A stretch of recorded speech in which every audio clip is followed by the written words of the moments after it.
캘리포니아 LA에서요. 지금 AB 665 법안이 문제가 되어지고 있습니다. 여러분, 이 법안이 어떤 법안이냐면 부모가 자녀의 성별을 구분짓는 발언을 하면 그릇된 행위로 간주하고 부모와 자녀의 분리 조치를 가능하게 하는 법안입니다. 쉽게 이야기하면요, 아들아, 너는 여자가 아니야 라고 이야기를 하면 자식이요, 신고를 해버리면 부모가 붙잡혀 갑니다. 이 심각한 사태가 드디어 일어나게 되어졌고요. 그래서 이미 LA 지역에서 많은 학부모들이 자녀들을 타주로 전학시키고 또 이주 계획을 갖고 옮겨 나가고 있습니다. 여러분, 지금 살고 있는 저와 여러분이 거주하고 있는 이 워싱턴주가 늘 보면 캘리포니아의 법안이 시행이 되고 나면요, 조만간 쫓아서 똑같이 시행을 하게 됩니다. 남 얘기가 아닙니다. 오늘 이 사회가 혼란스럽고 또한 사람의 생각으로 물들어 있고 세상적인 모든 하나님과 반대되는 이러한 사상들이 지배하고 있는 이 세상을 여러분과 제가 지금 살아가고 있는 것입니다. 동성애를 반대한다는 것 자체만으로도 아직까지도 계속해서 법적으로 문제가 있어서 힘겨운 시간들을 보내는 많은 가정들이 나타나고 있습니다. 그래서 지금 긴급 서명 운동에 나섰습니다. 한인교회 중심으로 서명들을 해나가면서 50만 명을 서명을 받으면 그 법안을 다시 한번 고칠 수 있는 기회가 주어지는 겁니다. 여러분, 그 법안들이 왜 세워졌습니까? 많은 이유가 있지만요, 설마 그렇게 되겠어? 라고 하는, 그냥 무시했고 그럴 일은 없을 거야 라고 생각했던 생각들로 인해서 이런 일들이 찾아오는 것입니다. 여러분, 그래서 선거할 때요, 또 선거해야 될 그럴 기회가 오면 여러분의 의사를 분명하게 밝혀야 됩니다. 설마 그러겠어? 아닙니다. 법안에 참여하는 사람들이 그렇게 많지 않습니다. 그런데 동성애를 지지하는 사람들은 너도나도 할 것 없이 빠짐없이 참석을 합니다. 그런데 대부분의 보통 사람은요, 설마 그러겠어? 설마? 라고 생각했던 그 법안이 여러분 통과가 되어지고 실제 자신들의 삶의 피해로 찾아오게 되어지는 것입니다. 여러분, 이런 세상을, 이런 나라에서 저와 여러분들이 살고 있습니다. 미국 땅은요, 하나님께서 신앙의 자유를 찾아서 메이플라워 호를 타고 청교도들을 통해서 이 땅의 나라를 세워갔습니다. 그리고 하나님께서는요, 이 미국 땅을 풍성한 땅으로 많은 것을 거둘 수 있는 나라로 만들어 두셨습니다. 그런데 그 유익을 누리며 또한 주어진 복을 누리며 하나님께 더 가까이 나아간 것이 아니라 더 인간의 편리함을 추구하고 사람의 윤택한 삶, 편리한 삶, 하나님과 상관없이 내가 만들어 나갈 수 있는 세상을 이 미국 땅이 계속해서 만들어 나가고 있다는 사실입니다. 여러분, 그런데 오늘 호세아서 10장 말씀에 보면요, 바로 그런 세상을 또다시 이 땅에서 재현시켜 나가고 있다는 것입니다. 10장 1절 말씀에 보시면요, 이스라엘은 열매 맺은 무성한 포도나무라. 열매 맺은 무성한 포도나무라. 하나님께서 많은 것을 주셨어요. 그런데 그렇게 주셨는데 그 열매가 많을수록 재단을 많게 하며 그 땅이 번영할수록 주상을 아름답게 하도다. 하나님께서 주신 복을 세어보는 것이 얼마나 기쁘고 감사한 일입니까? 그런데 그 복을 세어보고 감사하고 하나님 앞에 찬양 드리고 영광을 올려드리는 삶이 아니라 하나님께서 주시면 주실수록 그것을 갖고 내가 원하는 세상을 만들어가느라고 자신들이 원하는 제단을 쌓고 하나님과 상관없이 아름답게 주상을 만들고 우상을 세워놓는 그런 일들을 서슴지 않고 행하는 모습들을 북이스라엘이 행했습니다. 여러분, 우리는 성경을 보면서 세상에 이렇게 하나님의 은혜를 이렇게 무시하고 자신의 뜻대로 살아가는 배은망덕한 그러한 이스라엘을 봤나라고 여러분들이 속으로 욕할 수 있습니다. 그렇지만 한번 돌아보세요. 하나님이 저와 여러분들에게 주신 복이 얼마나 귀하고 값지고 컸는지, 그런데 그 받은 복을 통해서 정말 하나님께 찬양하고 영광 올려드리고 하나님을 위해서 여러분들의 삶을, 오늘 저와 여러분들의 삶을 올바로 살아가고 있었는지를 한번 돌아보시기를 바랍니다. 저희 가정사 가운데 참 힘들었던 시간이었다면, 목회를 시작하고 아이를 낳아야 되는데 자꾸 유산이 되는 거예요. 그래서 첫 번째 유산이 되어지고, 제가 참 미련하게요, 이 나름 한국에서 가장 산부인과 중에 유명한 산부인과는 차병원 아닙니까? 그래서 차병원에 가서 가장 훌륭한 선생님을 찾았어요. 그리고 그 선생님에게 유산이 되어졌는데 그 다음에 다시금 우리가 아이를 다시금 얻을 수 있는 때가 언제쯤 되겠습니까? 사람의 몸이 다시 회복되고 다시 될 수 있을 때가 언제겠습니까? 그렇게 물었어요. 그랬더니 가장 훌륭하다는 그 의사 선생님 말은 3개월이면 된다요. 3개월이면 충분히 몸이 회복되어지고 정상적으로 기능을 하게 되어지고 또 임신도 가능하고 충분히 젊으니까 아이를 얻을 수 있다는 겁니다. 여러분, 제가 왜 밀어냈습니까? 생명을 주관하시는 하나님을 두고 가장 유능하다라고 하는 그 의사를 찾아서 생명을 논한 거예요. 그래서 그 석 달을 기다렸습니다. 정말 열심히 먹어가면서 운동하면서 그 몸을 만들어갔다고 생각을 하고, 그 유산 이후에 또 임신을 하게 되어졌는데 또 자궁의 임신이 되어져서 또 유산이 되어지는 거예요. 하나님, 아니 목회하겠다고 하나님 앞에 선 사람인데 자녀에 대한 문제도 해결받지 못하고 이렇게 살아간다면 저는 어떻게 합니까? 그래서 차병원에 가면 지하에 지하 1층, 2층, 3층, 4층 이렇게 내려가는데요. 제가 기억하기로는 지하 7층인가에 기도방이 있어요. 그 기도방에 가서 엉엉 울었습니다. 왜 이런 일이 있습니까? 하고 엉엉 울었어요. 그리고 그 앞에 내다보니까 기도 제목을 쓴 기도 제목 목록들이 쭉 있는데요. 얼마나 많은 사람들이 그곳에서 울고 갔는지 몰라요. 거의 너덜너덜합니다. 막 젖어 있어요.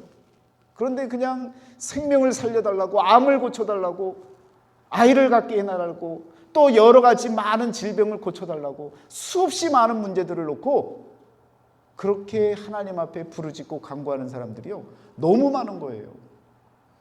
책 한 권이 그냥 다 온통 문제투성인 거예요.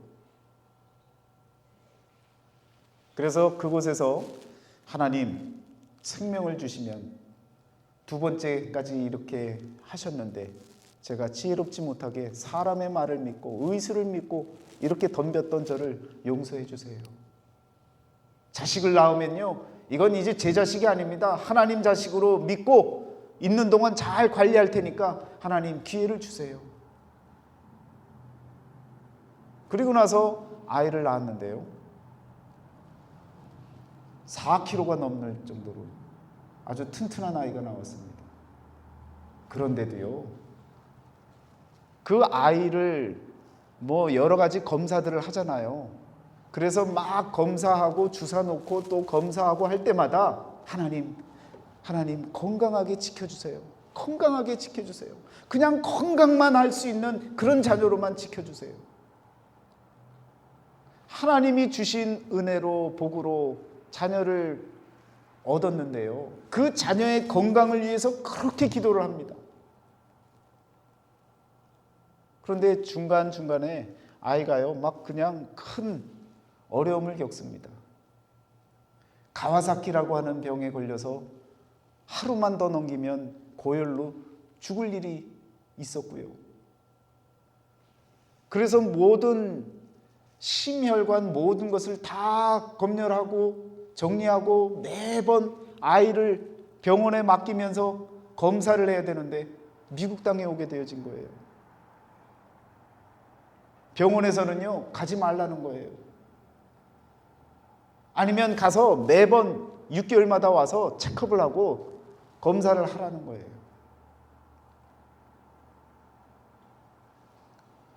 그때 제 마음은 하나님께서 생명을 기도 가운데 허락해 주셨다면 그 생명을 지키시고 인도하실 분 또 하나님이신 것을 믿습니다. 사역의 길을 열어주셔서 보내주셨는데 이것도 저것도 아니라면, 사역의 길을 막고 제가 아들을 지킨다면 이건 제가 하나님께 행할 일이 아닌 것 같습니다. 하나님, 아들을 지켜주세요. 그리고 미국으로 떠나온 겁니다. 건강하기만을 위해서 기도를 했는데 하나님이 지켜주셨어요. 얼마나 큰 은혜입니까? 얼마나 귀한 복을 주셨습니까? 그런데 이 부모가요 또 무슨 욕심이 생기느냐? 하나님 건강 주셨는데 이 아이가 운동도 잘하게 해주시고요, 이것도 잘하게 해주시고요, 저것도 잘하게 해주시고요, 모든 걸 좀 잘하게 해주세요 하는 욕심들이 생기는 거예요. 여러분, 한도 끝도 없습니다.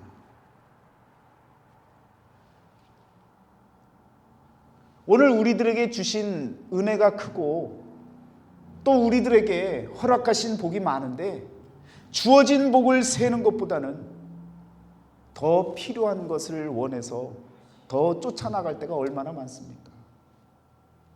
여러분의 몸이 건강해서 99%가 다 건강한데 1%가 가끔 문제가 되잖아요. 그럼 그것 때문에 어떻게 합니까? 하나님께 원망하는 거예요. 왜 건강을 안 주시냐고. 99%의 건강을 다 주셔서 그래도 문제없이 생활하게 만드시는데 99%의 건강함은 온데간데 없고요, 그 1%의 아픈 그 가시 때문에 아프다고 원망하고 불평하는 그런 모습들이 얼마나 많습니까? 여러분, 이스라엘 나라가 열매 맺은 풍성한 무성한 포도나무라고 했습니다.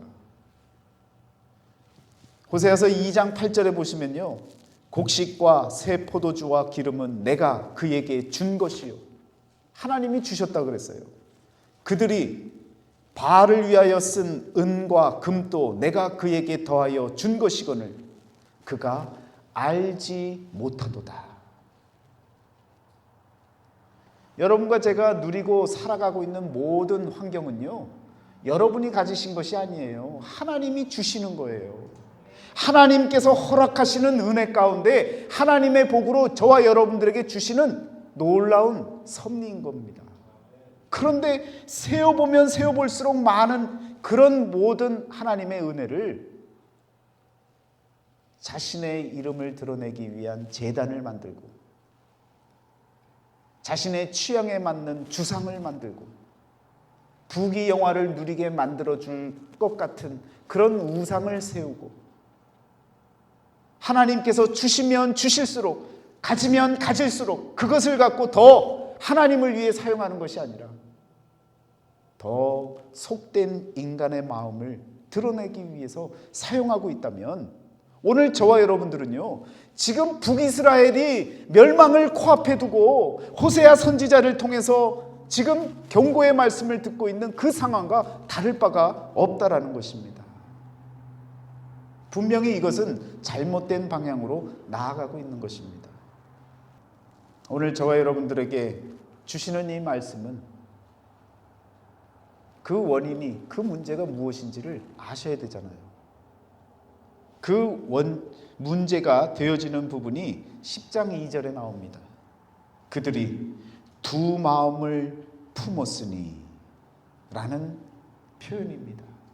하나님께서 이스라엘 백성들의 가장 큰 문제점이 무엇인지를 분명하게 지적해 주시고요, 고치라고 말씀하고 있는 거예요. 두 마음을 품는 이것이, 여러분 지금 이 세상의 혼란과 성적인 문란과 경제적인 파탄과 그리고 인권을 유린하는 모든 일들이 자행되고 있는 것이요, 하나님을 인정하면서도 세상의 영광을 바라는 사람들, 두 마음을 가진 사람들이 한 마음으로 뭉쳐지지 못해서 결국은요, 표대결에서 다 지는 거예요. 왜 동성애 합법화가 이루어졌습니까? 하나님을 믿고 인정하는 사람들이 한 마음으로 뭉치잖아요. 절대 표대결에서 질 수가 없습니다. 기독교 국가들이 하나같이 한 마음이 아니에요. 다 두 마음을 품고 있는 거예요. 심지어 정치에 나가는 사람들은 어떻게 합니까? 내가 그리스도인이라 할지라도 상관없어요. 표를 받기 위해, 사람의 마음을 얻기 위해서 마음에 두 마음을 갖는 거예요. 이런 세상인데 어떻게 하나님의 공의와 정의가 이 땅 위에서 펼쳐져 나갈 수 있겠습니까? 여러분과 저는 한 마음으로 하나님 앞에 올곧이 설 수 있는 믿음의 마음을 가지셔야 됩니다.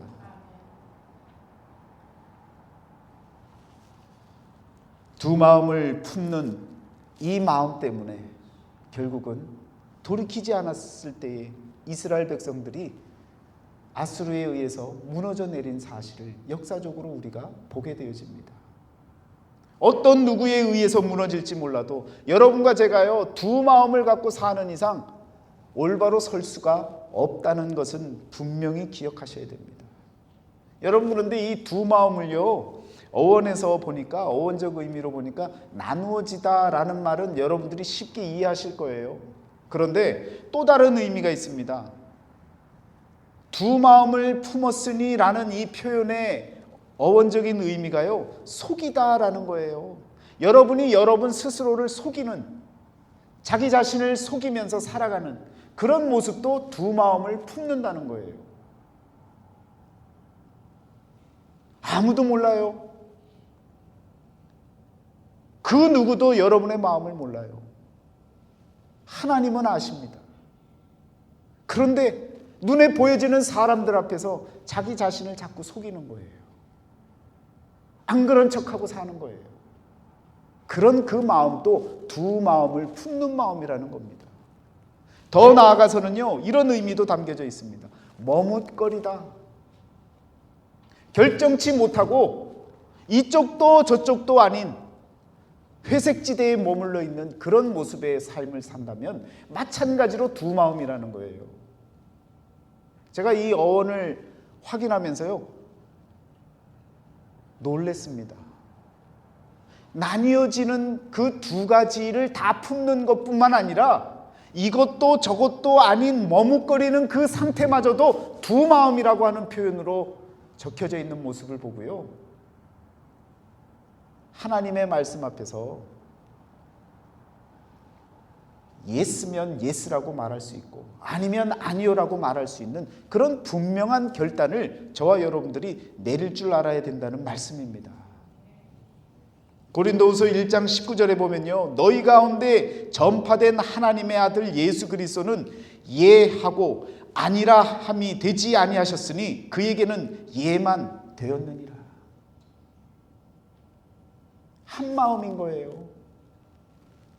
여러분, 하나님의 말씀이 선포되어지고 여러분의 말씀을 읽어나가시고 묵상하실 때 하나님께서 주시는 감동들이 있을 때 여러분, 예, 아멘, 제가 그렇게 하겠습니다 라고 하는 고백으로 갑니까? 아니면 예스도 아니고 노도 아니고 쏘쏘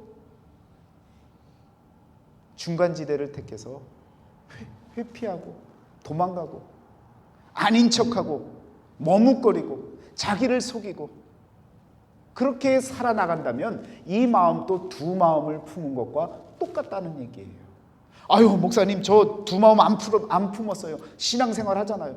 여러분, 머뭇거리고 행동하지 않고 실천하지 않는다면 그것도요, 마찬가지로 두 마음을 품은 것과 똑같다라는 사실을 기억하시기를 바랍니다. 두 마음을 품어 모든 일에 정함이 없는 자로다. 야고보서 1장 8절 말씀을 보면 두 마음을 품으면요, 올바른 것이 없는 거예요. 그렇잖아요. 신앙생활하면서 세상에도 한 발 내딛고 교회에다가도 한 발 내딛고 양쪽 양다리 다 걸치고 여러분, 신앙생활하는 게 얼마나 어렵습니까? 매번 고민이 될 거예요. 교회 나와야 되는데 자꾸 약속이 잡혀요. 그 사람 놓치면 내 사업도 안 될 것 같고 여러 가지 어려움이 겪을 것 같은 거예요. 그러니까 이러지도 못하고 저러지도 못하고 신앙생활 참 힘들다. 신앙생활이 힘든 게 아니라 두 마음을 해결하지 않으니까 힘들어지는 거예요. 한 마음으로 하나님을 향한 정한 마음으로 하나님 앞에 나가셔야 됩니다. 두 마음으로는요, 정한 마음, 올바른 마음이 없다고 말씀하고 있습니다. 두 마음을 품은 자들아, 마음을 성결하게 하라. 야고보서 4장 8절에 이와 같이 두 마음을 품었을 때는요, 마음을 깨끗이 씻어버리라는 거예요. 여러분, 가정마다 대청소들을 하시면 대청소할 때 먼지들을 탁 털잖아요. 열심히 털고 나서, 그리고 나서 닦을 때 지저분한 것이 있으면 다 치우지 않습니까? 깨끗한 것 남아있어도 들었다가 닦고 다시 올리잖아요. 그런데 여러분, 깨끗이 청소 다 해놓고 지저분한 걸 안 버리고 그대로 다시 올리는 사람이 있습니까? 그럼 청소의 의미가 없는 거잖아요. 여러분과 제가 마음을 성결하게 한다는 것은요, 한번 들었다 놓는 건데 들었다가 놓을 때 더러운 것은 던져버리는 거예요. 깨끗한 것만 남겨둬야 청소가 되는 거예요. 보기도 좋은 거예요. 두 마음 중에 아닌 마음은 던져버리는 거예요. 그래야 여러분과 제가 정한 마음을 갖고 살아갈 수 있고요, 그 올바른 마음으로 하나님 앞에 나아갈 때 하나님께서 무성한 포도나무라라고 했던 그 결실들, 그것들이 헛되지 않고요, 늘 감사함으로 저와 여러분들에게 임할 줄 믿습니다. 여러분, 그 마음으로, 그 한 마음으로 사는 거예요. 그 마음은 어떤 마음이에요? 성경에서 분명히 이 마음을 품으라고 얘기하지 않습니까? 너희 안에 이 마음을 품으라. 곧 그리스도 예수의 마음이니. 그리스도 예수의 마음을 품으시길 바랍니다. 이 마음이 품겨져야 여러분, 정한 길로, 바른 길로 하나님이 주시는 복을 복되게 사용할 수 있는 믿음의 삶, 행복한 삶, 여러분들이 원하고 꿈꾸는 하나님 안에서 은혜의 삶을 살아나갈 줄 믿습니다. 한 마음이 아니라 두 마음을 갖고 살잖아요. 그러면 이런 결과들이 나오는 거예요. 입에서 나오는 것들은 마음에서 나오나니 이것이야말로 사람을 더럽게 하느니라. 그러면서 그 입에서 나오는 말들로 악한 생각과 살인과 간음과 음란과 도둑질과 거짓 증언과 비방이니, 이런 것들이 마음에서 나오고 있다면 이게 바로 두 마음을 가진 자들의 마음이라는 거예요. 정리되지 아니하는 마음, 그리스도 예수의 마음이 아니니까 비방하고요, 또 거짓 증언하고요, 도둑질하고요, 음란을 행하고요, 살인할 수 있는 말들로, 사람을 죽이는 말들로 자꾸 내뱉게 되어진다는 겁니다. 여러분의 마음 상태는 어떻습니까? 한번 돌이켜 보세요. 한 주간 동안, 아니 어제 하루 동안 내 입술을 통해서 나왔던 말들이 사람을 살리고 하나님을 위한 말들을 했는지, 아니면 비방하고 거짓 증언하고 남 잘못되기를 바라고, 그리고 남 흉보는 일들, 남 죽이는 일들을 말하고 있었었는지, 저와 여러분들이 우리의 마음의 상태를 돌아보고 한 마음, 그리스도 예수의 마음을 품고 살아나갈 수 있는 그런 믿음의 삶을 살아나가야 될 줄 믿습니다. 그런데요, 그 마음을 여러분과 제가 지킬 수 있을 것 같아요? 그게 어려운 거예요. 여러분과 제가 그 마음을 못 지킵니다. 그래서 하나님께 구하는 거예요. 왜? 모든 지각에 뛰어난 하나님의 평강이 그리스도 예수 안에서 너희 마음과 생각을 지키시느니라. 그리스도 예수 안에서 하나님의 평강이 하나님께서 행해 주셔야 여러분과 제 마음에 그 마음, 한 마음, 두 마음이 아닌 그 한 마음을 지켜나갈 수 있는 것입니다. 우리 스스로는요, 스스로를 못 지킵니다. 정말 못 지켜요.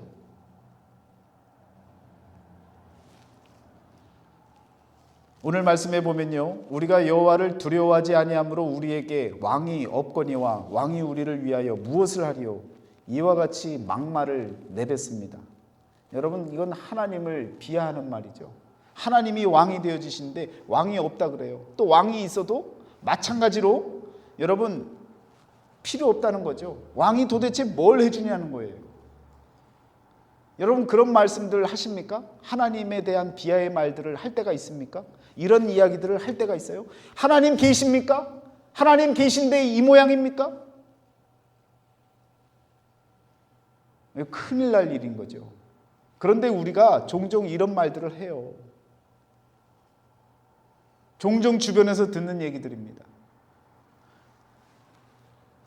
기도한다고 세상이 바뀝니까? 여러분, 이런 이야기들 들어보셨어요? 매일 기도한다고 돈이 납니까? 떡이 납니까? 이런 얘기 들어보셨어요?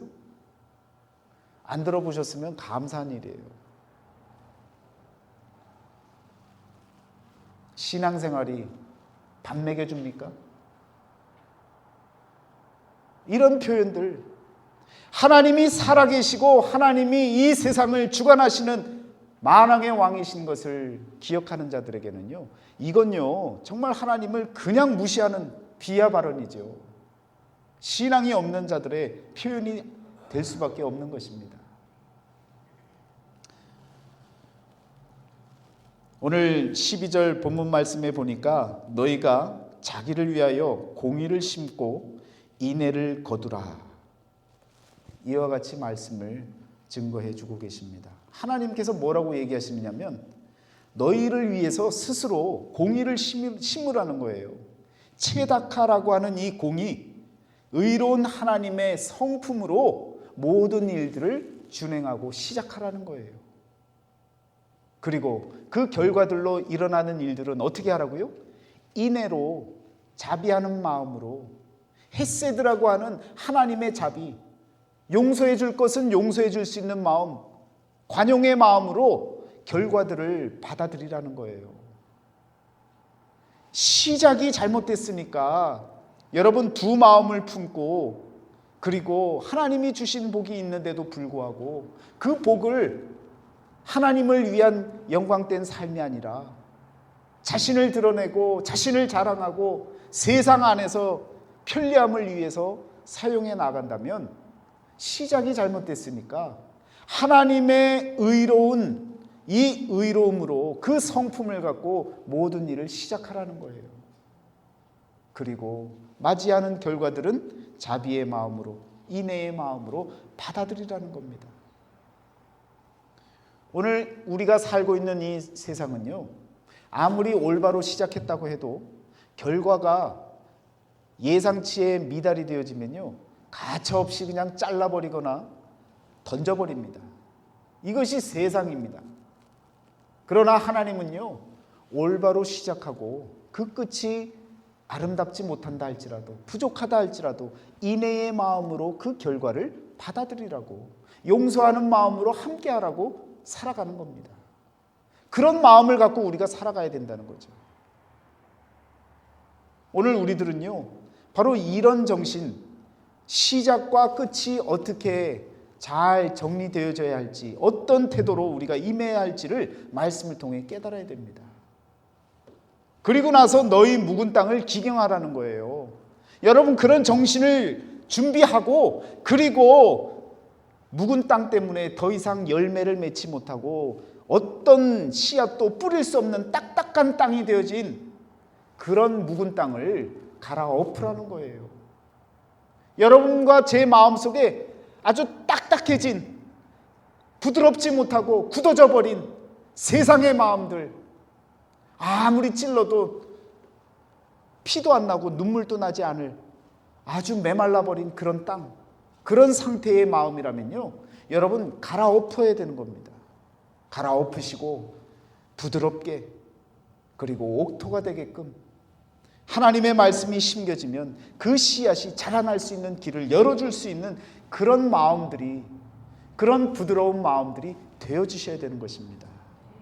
묵은 땅을 기경하여야 되는 거예요. 그 묵은 땅이 여러분 건드리려면요 어려워요. 바꾸려면요 힘들다고요. 여러분 농사 지어 보셨잖아요. 땅을 파 보셨잖아요. 그러면 딱딱하게 굳은 땅은요 밟기 편하고 지나다니기 편하지만요, 여러분 그곳에서 다시 생명을 일으키려면 땀나야 됩니다. 보통 힘든 일이 아니에요. 여러분의 묵은 땅이 있다면 우리의 묵은 땅을 하나님 앞에서 회개를 통해, 말씀을 통해 갈아엎는 그런 노력이 저와 여러분들에게 필요하다는 것입니다. 완전히 새로운 판으로 바꿔버려야 되는 거예요. 그래야 생명을 심을 수 있고, 그리고 그 결실을 맺을 수 있는 그 기회를 여러분과 제가 얻을 수 있는 것입니다. 지금이 곧 여호와를 찾을 때라는 것입니다. 지금이 무너져 내려가고 있는 북이스라엘 백성들에게 마지막 기회가 될 수 있다는 거예요.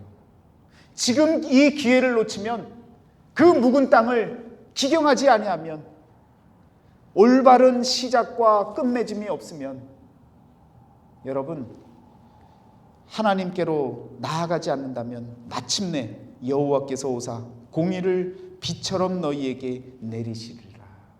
공의를 내리시는데 비처럼 내리시는 거예요. 피할 수 없게끔 그 공의를 통해서 심판을 내리시겠다고 말씀하시는 이 경고의 말씀을 과거의 북이스라엘의 역사적인 사건으로만 기억하실 것이 아니라, 오늘 저와 여러분들의 묵은 땅이 하나님 앞에서 기경치 못하고 돌이키지 못한다면 여러분과 저는요 분명히 공의의 비를 통해서 심판의 날 북이스라엘과 같이 무너지는 그러한 결과를 낳을 수밖에 없다는 것입니다. 13절 말씀해 보니까 너희는 악을 밭가라 죄를 거두고 거짓 열매를 먹었나니. 지금 세상이 이런 세상 아닙니까? 그냥 얼마나 악합니까?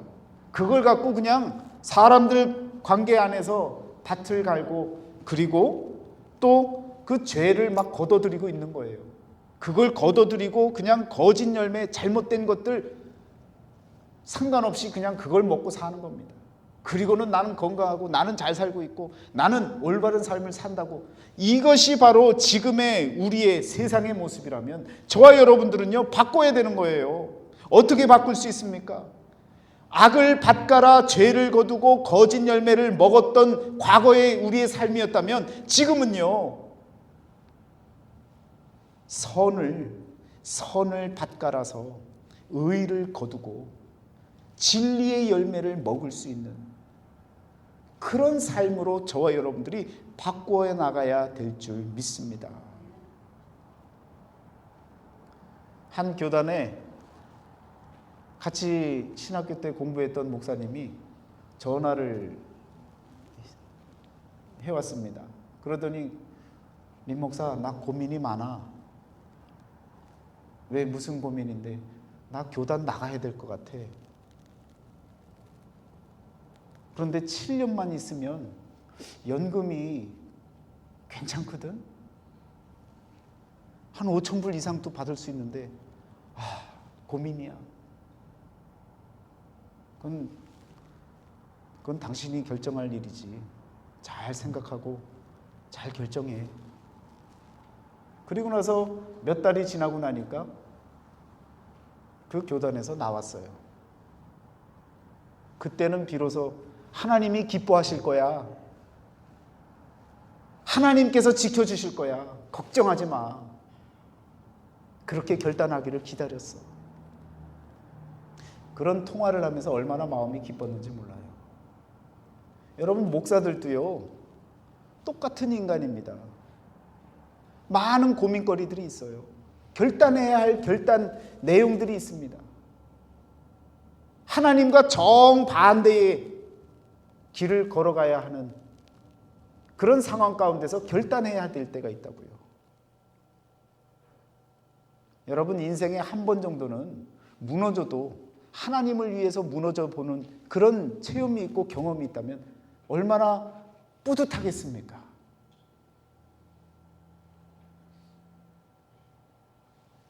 머뭇거리는 두 마음이 아니라 한 마음을 갖고 하나님을 향해서 결단하는 그런 시간을 갖고 살아나간다면 그 포기는요, 절대로 하나님이 포기하는 인생이 아니라 하나님이 붙잡으시는 인생이 되어서 더 감사하고 기쁜 일이 차고 넘쳐날 줄 믿습니다.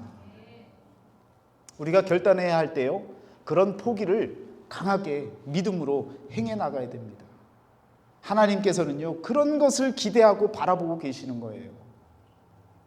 오늘 우리들의 삶 가운데 하나님을 찾을 때인 것을 기억하시고 날마다 하나님께서 원하시고 뜻하시는 그 마음이 어떤 마음인지를, 그리스도 예수의 마음을 품고 오늘 이 악한 세대를 믿음으로 천국으로 바꿔나가는 그런 삶을 살아나가시기를 축원합니다.